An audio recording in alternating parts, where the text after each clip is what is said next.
스토리텔링 성경 마태복음 제13장 예수님의 천국 비유들. 소제목입니다. 씨 뿌리는 농부의 비유. 예수께서 모친과 형제들의 방문을 받은 그날, 예수께서는 가족들과 함께 잠시 집으로 돌아가십니다. 그런 뒤 다시 집에서 나와서 갈릴리 호숫가로 가서 거기 앉으십니다. 그런 모습을 보고 많은 사람들이 예수님 주위에 모여들었습니다. 그러자 예수께서는 모여든 무리를 가르치시려고 어떤 배에 올라가 앉으셨고 사람들은 호숫가에 그대로 서 있었습니다. 예수께서는 사람들이 누구나 알아듣기 쉽도록 여러 비유를 들어 많은 것들을 가르쳐 주셨습니다. 먼저 예수님은 씨 뿌리는 농부의 비유를 들어 말씀하십니다. 한 농부가 밭에 나가 씨를 뿌렸습니다. 그런데 어떤 씨들은 길가에 떨어지니 새들이 조르르 와서 다 쪼아 먹었습니다. 또 어떤 씨들은 흙이 깊지 않은 돌밭에 떨어지니 싹이 올라왔지만 흙이 얕아 뜨거운 떼약볕에 그만 말라 죽었습니다. 뿌리가 땅에 깊이 박히지 않았기 때문입니다. 또 어떤 씨들은 가시덤불 속에 떨어지니 가시덤불이 무성하게 자라 그 씨들이 자라나지 못하게 막아버렸습니다. 그러나 어떤 씨들은 기름진 좋은 땅에 떨어지니 그 씨들이 잘 자라 100배 또는 60배 또는 30배의 많은 열매를 맺었습니다. 자, 귀 있는 사람들은 이 비유가 무엇을 뜻하는지 알아들으시기 바랍니다. 이 비유는 무엇을 뜻하는 것일까요? 천국복음은 모든 자들에게 똑같이 받아들여지는 것이 아니고 복음을 받아들이는 자의 심령 상태에 따라서 각기 다른 결과를 낳을 수 있다고 하는 것입니다. 예수님이 가르치시는 그 천국 복음이 듣는 사람들 마음속에 뿌리를 내려 나중에 몇십 배나 몇백 배의 열매를 맺기 위해서는 적어도 다음의 세 가지 방해 요소를 잘 극복해야 한다라고 하는 사실을 배울 수가 있습니다. 첫 번째, 새들이 와서 쪼아먹음. 악한 자들의 공격에 믿음을 빼앗김. 두 번째, 뜨거운 떼약볕에 말라 죽음. 외부의 환난과 박해를 견디지 못하고 믿음을 포기함. 세 번째, 가시덤불로 인해서 자라나지 못함. 세상 염려와 재물의 유혹에 빠져서 믿음의 여정에서 중도 탈락함. 소제목입니다. 비유로 가르치시는 이유. 그때 예수님의 제자들이 가까이 다가와서 묻습니다. 스승님, 왜 사람들에게 비유로 가르치시는 것입니까? 그래, 그 이유가 궁금한 것이냐? 너희에겐 천국 비밀을 아는 것이 허락되었지만 다른 사람들에겐 허락되지 않았다. 가진 사람들은 더 받아서 더욱 넉넉하게 되겠지만 갖지 못한 사람들은 조금 갖고 있는 것까지도 전부 빼앗길 것이다. 여기서 가진 사람들은 영적인 귀가 열려 있어 복음을 듣고 믿음을 가진 자들을, 갖지 못한 사람들은 영적인 귀가 닫혀 있어 복음을 들어도 깨달음이 없는 자들을 가리킵니다. 그러니 가진 사람들은 들으면 들을수록 점점 더 갖게 되는 것이고 갖지 못한 사람들은 아무리 많이 들어도 하나도 제대로 갖지 못하는 것입니다. 제자들아, 내가 비유로 말하는 이유는 그것은 그들이 보아도 보지 못하고 들어도 듣지 못하기 때문이니라. 자, 보아라. 이로써 이사야 선지자의 예언이 이루어지지 않았느냐? 스승님, 이사야 선지자의 어떤 예언을 말씀하시는 것입니까? 그 예언은 이러하다. 귀 기울여서 들어보아라. 그러면서 예수님은 제자들을 향해서 이사야 선지자의 예언을 읊조리십니다. 이사야 6장 9절에서 10절까지입니다. 너희는 듣기는 들어도 깨닫지 못할 것이고 보기는 보아도 알아보지 못하리라. 아, 이 백성은 마음이 굳어져 귀는 듣지 못하고 눈은 감겨 있구나. 이렇게 된 것은 그들로 하여금 눈으로 보지 못하게 하고 귀로 듣지 못하게 하고 마음으로 깨닫지 못하게 하려 함이니 결국 그들이 내게로 돌아오지 못하게 하여 그들을 고쳐주지 않으려는 것이다. 그렇습니다. 예수께서 비유로 말씀하신 두 가지 실질적인 이유가 있습니다. 첫 번째는 천국 복음은 하늘나라에 관한 진리이기 때문에 깊은 영적인 뜻을 지니고 있었습니다. 그래서 예수님은 사람들의 일상적인 삶의 환경에 빗대어서 이야기 방식으로 가르침으로 천국 복음을 쉽게 이해시키고 한번 들으면 오래 기억에 남도록 하기 위해서 비유로 말씀하신 것입니다. 둘째, 예수님은 천국 복음을 비유로 말씀하심으로써 그것의 소중한 진리를 방해자들의 조롱과 오해와 적대감으로부터 안전하게 보호하신 것입니다. 그래서 예수님은 비유로 말씀하신 후에 필히 귀 있는 자는 들으라 라고 말씀하신 것입니다. 이 말은 들을 귀가 없는 자들은 말씀을 들어도 그 의미를 깨달을 수가 없다라고 하는 말입니다. 말하자면 예수님은 비유로서 천국 복음을 안전하게 포장하신 것입니다. 이 같은 맥락에서 이사야 선지자는 당대는 물론이고 이후에도 하나님의 말씀을 들어도 듣지 못하고 보고도 보지 못하며 아무리 가르쳐도 마음으로 깨닫지 못하는 자들에 대해서 경고하는 예언을 한 것입니다. 그 예언이 예수님 당시의 세대와 딱 맞아떨어졌습니다. 그러나 제자들아, 너희 눈은 열려 있어. 지금 보고 있으므로 복되구나. 또 너희 귀도 열려 있어. 지금 듣고 있으므로 복되구나. 많은 선지자들과 의인들이 지금 너희가 보고 있는 것을 보려 하였건만 보지 못했고 너희가 지금 듣고 있는 것을 들으려 하였건만 듣지 못하였느니라. 구약시대에는 천국 복음의 실체가 분명하게 계시되지 않았기 때문에 선지자들과 의인들도 그 실체를 제대로 보거나 듣지 못했습니다. 단지 어렴풋이 그 예표와 그림자만 접했을 뿐입니다. 하지만 신약시대에는 천국 복음의 실체가 활짝 열려 있었기 때문에 누구든지 쉽게 보고 쉽게 들을 수 있게 되었습니다. 소제목입니다. 씨 뿌리는 농부의 비유를 설명해 주심. 그렇다면 스승님, 앞서 말씀하신 씨 뿌리는 농부의 비유가 무엇을 뜻하는지 구체적으로 설명해 주십시오. 무슨 뜻인지 어렴풋이 짐작은 가지만 스승님의 정확한 해석이 듣고 싶습니다. 그러하냐? 그러면 씨 뿌리는 농부의 비유가 무엇을 뜻하는지 잘 들어보아라. 뿌린 씨가 길가에 떨어졌다라고 하는 것은 천국 복음을 듣고서도 깨닫지 못하는 사람의 마음을 가리킨다. 이런 사람들은 악한 자들이 와서 그의 마음속에 있는 씨를 빼앗아 가느니라. 아, 그렇다면 새들은 악한 자들을, 씨는 복음을 말하는군요. 그렇지. 그리고 뿌린 씨가 흙이 얕은 돌밭에 떨어졌다라고 하는 것은 말씀을 듣고 처음에는 기쁜 마음으로 받아들이긴 하지만 그 씨가 뿌리를 깊게 내리지 못하는 사람의 마음을 가리킨다. 그런 사람은 어려움이 닥치거나 박해를 받게 되면 열정이 금방 식고 믿음이 흔들려 넘어지고 마느니라. 또 뿌린 씨가 가시덤불에 떨어졌다라고 하는 것은 말씀을 듣긴 하지만 세상에 대한 염려와 재물의 유혹이 하나님의 말씀을 막아버리는 사람을 가리킨다. 이런 사람은 아무런 열매를 맺지 못하느니라. 맞습니다. 당연히 그러겠네요. 마지막으로 뿌린 씨가 좋은 땅에 떨어졌다라고 하는 것은 말씀을 듣고 깨달아 그대로 실천하여 30배, 60배, 100배로 풍성한 열매를 맺는 사람을 가리키느니라. 소제목입니다. 가라지 비유.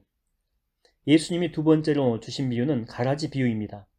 예수님은 갈릴리 호숫가에 모인 사람들을 쭉 둘러보십니다. 아는 얼굴들도 보입니다.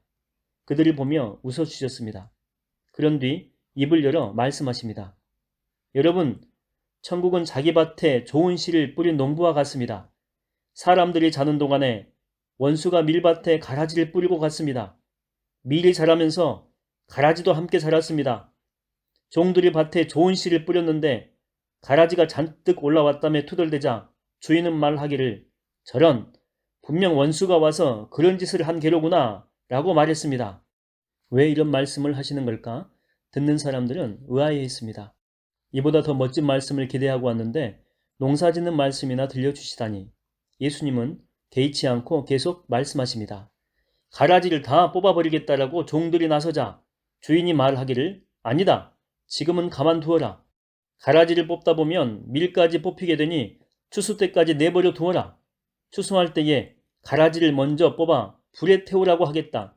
그런 다음에 밀을 거두어 곡간에 쌓으라고 하겠다. 라고 말했습니다. 자, 귀 있는 자들은 알아듣기 바랍니다. 이 비유에서 가라지는 사탄, 마귀에게 속한 거짓 신자를, 밀, 곡식은 하나님께 속한 참된 신자를 상징합니다. 밭에 자라난 가라지를 즉시 뽑으라고 명하지 않는 까닭은 어디까지나 곡식을 보호하기 위해서였습니다. 가라지는 뿌리가 땅에 깊게 박혀 있어 그것을 뽑다가 자칫 곡식까지 상하는 수가 종종 있었기 때문입니다. 소제목입니다. 겨자씨와 누룩 비유.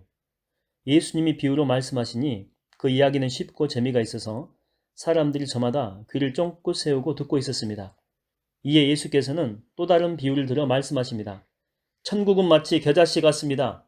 겨자씨는 모든 씨앗 중에서 가장 작지만 나중에는 새들이 날아와서 그 가지에 둥지를 틀 만큼 아주 큰 나무가 됩니다. 겨자씨 비유입니다. 이 비유의 교훈은 이러합니다. 씨는 조용히 하지만 꾸준히 자랍니다. 씨처럼 하나님의 왕국, 곧 천국도 눈에 띄지 않게 조용히 성장합니다. 그것은 인간의 노력에 의해서가 아니고 하나님의 사역 결과입니다. 씨들 중에서도 겨자씨의 성장은 괄목할 만합니다.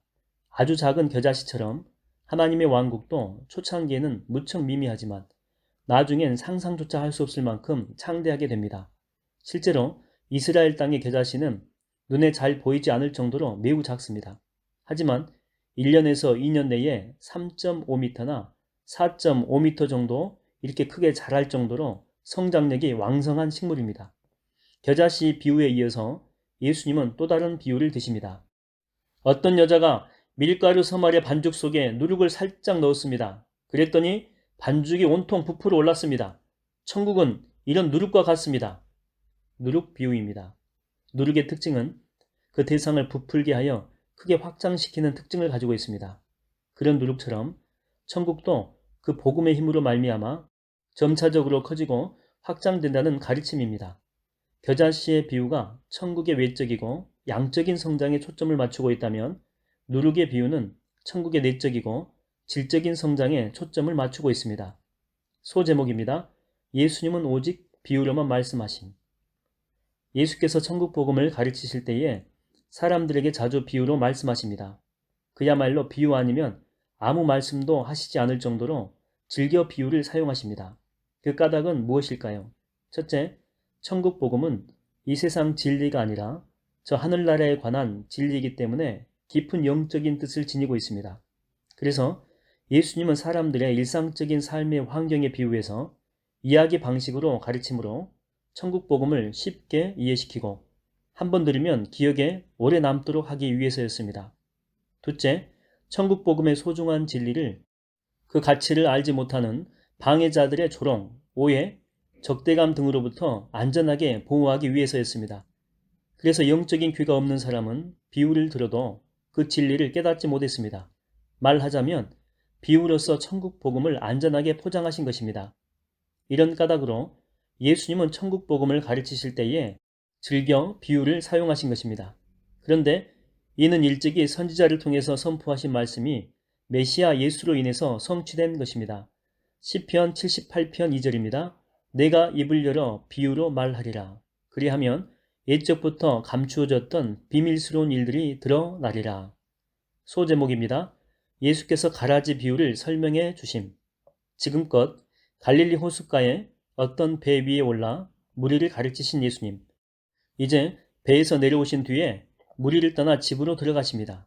그러자 제자들이 가까이 나와서 말합니다. 스승님, 아까 말씀하셨던 가라지 비유에 대해서 설명 좀 해주십시오. 그 비유가 무엇을 뜻하는지 잘 모르겠습니다. 그래, 너희조차도 알아듣지 못하였느냐? 자, 그렇다면 이제부터 설명해 줄 테니 귀담아 잘 듣도록 하여라. 나는 좋은 씨를 뿌리는 농부이고 밀밭은 이 세상이다. 또 좋은 씨는 천국의 백성들이고 가라지는 악한 자, 곧 마귀, 사탄의 자녀들이다. 그리고 밀밭에 가라지를 몰래 뿌린 원수는 마귀이고 추수 때는 이 세상이 끝나는 날이며 추수하는 일꾼은 천사들이다. 추수 때가 오면 마치 일꾼들이 가라지를 따로 뽑아 전부 묶은 후에 불에 태우듯 세상 마지막 날이 오면 인자가 천사들을 보낼 터인데 그 천사들은 가라지 같은 자들, 곧 다른 사람을 죄짓게 하는 자들과 모든 악한 자들을 추려내요. 그들을 지옥의 불구덩이 속에 던져 넣을 것이다. 그러면 그들은 거기서 크게 울며 몸부림칠 것이다. 하지만 그때 알곡 같은 의인들은 아버지의 나라에서 해같이 밝게 빛날 것이다. 바로 이것이 가라지 비유의 가르침이니라. 귀 있는 사람은 알아듣도록 하여라. 그런데 스승님, 한 가지 의문점이 있습니다. 왜 하나님은 이 세상의 밀밭에 마귀가 가라지를 몰래 뿌리도록 허용하시는 것입니까? 그리고 왜 가라지를 바로 뽑지 않고 추수 때까지 기다리는 것입니까? 좋은 질문이다. 이 세상에선 누구든지 천국 복음의 초청에 응하여 천국 시민이 될 수 있도록 천국을 개방하였기 때문에 마귀가 그걸 악용하여 가라지를 뿌릴 수 있는 것이다. 그리고 오래 참으시는 사랑의 하나님은 되도록 보다 많은 사람들에게 회개하고 용서받을 수 있는 기회를 제공해 주시려고 마지막 심판, 이 추수 때를 지연시키고 있기 때문이다. 그렇지만 언젠가는 천국 문이 닫힐 때가 올 터인데, 그러면 그때까지 회개하지 않는 자들, 곧 가라지들은 하나님의 불심판을 피하지 못할 것이니라. 소제목입니다. 세 가지 비유. 밭에 묻힌 보물, 값진 진주, 바다, 그물. 가라지 비유를 설명해 주신 뒤 예수님은 가버나움 집에서 제자들을 대상으로 천국 복음의 진리를 계속 가르치십니다. 이번에도 역시 비유로 말씀하십니다. 천국은 밭에 묻혀 있는 보물과 같다. 그 보물을 발견한 사람은 그것을 제자리에 감추어 두고서는 흥분하여 집으로 돌아와 기쁜 마음으로 자신이 가진 것들을 모두 팔아 기어코 그 밭을 구입한다. 씨 뿌리는 농부의 비유, 가라지 비유, 겨자씨 비유, 누룩 비유에 이은 천국에 관한 5번째 비유입니다. 이 비유는 은행 제도가 없었던 당시에 귀중품을 땅에 묻어 보관했던 유대인들의 관습에 바탕을 둔 비유였습니다. 천국 복음이란 위대한 보물을 발견한 자는 자신의 모든 것을 바쳐 그것을 반드시 차지해야 한다라고 하는 교훈입니다. 또 천국은 값진 진주를 구하기 위해서 그것을 찾고 다니는 장사꾼과 같다. 그 장사꾼이 마침내 자신이 찾던 값진 진주를 발견하면 자신이 소유한 모든 것을 팔아 그것을 꼭 사느니라.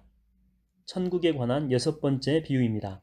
이번에는 천국 복음이 값진 진주에 비유되었을 뿐 교훈의 핵심은 바로 직전에 말씀하신 밭에 묻힌 보물의 비유와 똑같습니다. 자신이 소유한 모든 것을 전부 팔아서 반드시 그것을 차지해야 할 정도로 천국 복음은 이 세상의 그 무엇보다 가치 있고 소중한 것이라는 가르침입니다. 또 천국은 바다에 그물을 던지는 어부와 같다. 그물이 가득 차면 어부는 그물을 끌어올려 놓고 좋은 물고기는 추려서 그릇에 담고 나쁜 물고기는 내버린다. 이 세상 마지막 날에도 그렇게 될 것이다. 천사들이 의인들 가운데서 악한 자들을 가려내어 그들을 지옥의 불구덩이 속에 던져 넣을 것이다. 그러면 악한 자들은 거기서 크게 울며 몸부림칠 것이다. 천국에 관한 7번째 비유입니다. 교훈의 핵심은 앞서 말씀하신 가라지 비유와 비슷합니다. 세상 마지막 날에 있을 최후의 심판 때 하나님은 바다, 여기서 바다는 세상을 가리키죠. 이 바다에 던져 물고기들로 가득 찬 그물을 끌어올린 다음에 좋은 물고기들, 의인들이 가리킵니다.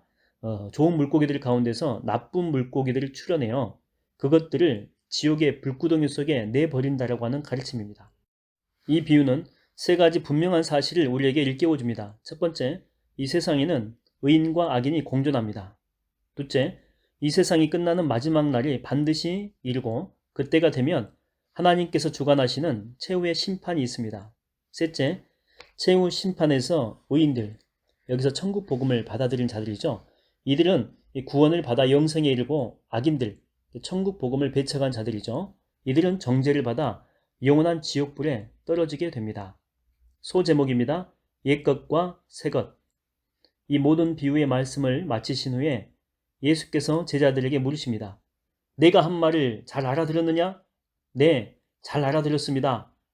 그러자 예수께서 흡족한 미소를 지으며 덧붙여 말씀하십니다. 나의 가르침을 받고 천국의 제자가 된 모든 서기관들마다 자기 곳간에서 옛 것이든 새 것이든 마음대로 꺼내 쓸 수 있는 집주인 같으니라. 천국에 관하여 예수님께 가르침받은 제자들은 복음의 서기관들이 되어서 다른 사람들을 또한 가르쳐야 되는데 마치 곳간에서 새 것과 옛 것을 꺼내오는 지혜로운 집주인 같아야 한다라고 하는 말씀입니다. 당시 유대의 종교 지도자들이 율법의 서기관들이었다면 예수님의 제자들은 복음의 서기관들이었습니다.